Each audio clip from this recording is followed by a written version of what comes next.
د هلمند امنیه قومندانۍ ویان وایي د تېرو 5 میاشتو په جریان کې د مرکز لښکرګاه په ګډون په یو شمېر ولسوالیو کې 63 قضیو په تړاو عملیات ترسره شوي چې په نتیجه کې 9461 کیلوګرامه بېلابېل نشهیي توکي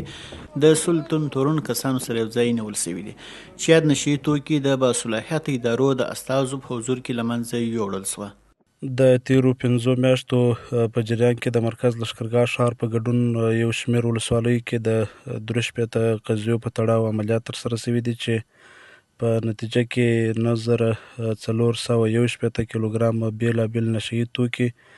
د 100 تنو تورنو کسانو سره یو ځای نیول شوي دي چې یا د نشهیي توکي د باصلاحیته ادارو د استازو په حضور کې په مکمل ډول سره وسوځول شو او له منځه یوړل شو. د هلمند اوسیدونکي د نشهیي توکو پر وړاندې د اسلامي امارت مبارزه ستایي، خو وایي عام ولسونه هم د دې ناوړې پدیدې په مخنیوي کې باید خپله رښتینولي ادا کړي. دا یو د ټولنه خرابوي چې یو نن معتاد یو دانه پیدا شو سبا لس پیدا کېږي چې د دې مخه ونیول شي.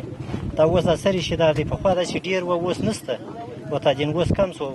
دغه شی وایي چې سوده کېږي دغه یې ګټه ده چې نن کم دي. دا موږ ډېر په دې باندې راضمن یو، په دې خطر راضمن یو چې زموږ څخه هغه کسانان چې هغه معتادین دي هغه راڅخه کمیږي او کمبود کوي.